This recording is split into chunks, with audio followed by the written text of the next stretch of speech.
and this is Chainlinks, a Bitcoin transaction visualizer I built for my summer week of Bitcoin for first week. So, what is a Bitcoin transaction? Think of it like a bank check. You are spending money you already have and creating new balances for others. In Bitcoin, we call the money you are spending inputs.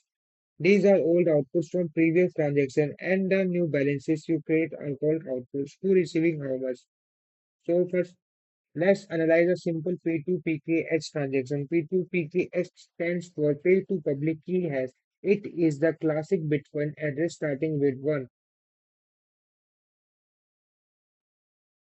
So as you can see on the left hand side, we can see that we see one input spending 2000 stats. On the right, two inputs to output 1200 stats going to another P2PKH address and an OP return output which stores data on the blockchain. Here it says SOB 2026. As you can see here, it says SOB 2026. So OP return. Outputs are unspendable, they just carry the data. The fee is 800 shares. That's the minus output. Miners are collected this fee to include your transaction. The fee rate is 7.69 set per virtue byte. That's free divided. That's fee divided by the transaction virtual size, which determines your priority.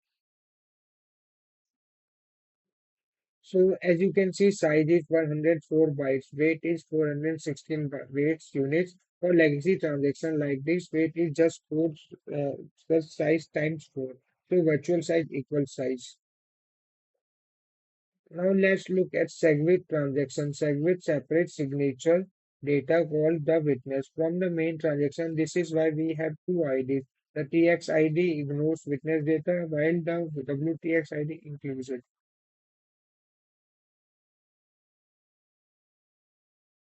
So the input type is P2WPKH. In this, the input size is P2WPKH. As you can see, a native SegWit address starting with the BC1Q. One output goes to another P2WPKH and one to P2TR. That's tapped. The newest type starting with BC1P. As you can see here. So as you can see, here the key advantage, the sandwich saving box actual weight is 609, but if this is one legacy, it will be 936. That's a 35% discount. Witness data is counted at 1/4 weight, meaning lower fees for the same transaction. The sequence number here is 0x7 times FE.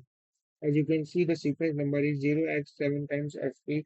Since that's not less than 0x7 times FE BFE, so